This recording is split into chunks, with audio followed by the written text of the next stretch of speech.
బాలల దినోత్సవాన్ని పురస్కరించుకుని ఉట్నూరు సాహితీ వేదిక ఆధ్వర్యంలో 130 మంది విద్యార్థులు రచించిన ఆకుపచ్చని సంతకాల పుస్తకాలను ఐటీడీఏ ప్రాజెక్టు అధికారి కర్నాటి వరుణ్ రెడ్డి ఆవిష్కరించారు. ఉసావే వ్యవస్థాపక అధ్యక్షులు గోపగాని రవీందర్, మొస్రం మనోహర్తో కలిసి ఈ పుస్తకాలను ఆవిష్కరించారు. ఈ కార్యక్రమంలో ఉసావే అధ్యక్షులు జాదవ్ బంకట్లాల్, ప్రధాన కార్యదర్శి జ్ఞానేశ్వర్, శ్రవణ్, కట్టా లక్ష్మీ మనచారి, తిరుపతి లక్ష్మమయ్య, ఇందల మురళీ నాగోరావు తదితరులు పాల్గొన్నారు.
ఆకుపచ్చని సంతకాల్లో మీ సొంత కవిత్వాలు మీరు రాస్తున్నారు.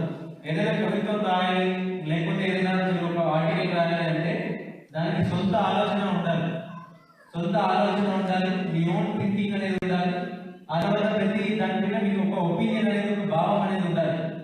అండ్ ఏ కవిత్వం అయినా కానీ, ఏ రచన అయినా కానీ దాని వెనకాల చాలా ఎమోషన్స్ అండ్ ఎక్స్ప్రెషన్స్తో రాస్తారు. సో చిన్న వయసులో మీరు ఏమవుతుందంటే పెద్ద అవుతున్న కొద్ది చాలా ఇమ్మెటీరియల్ అయిపోతాం.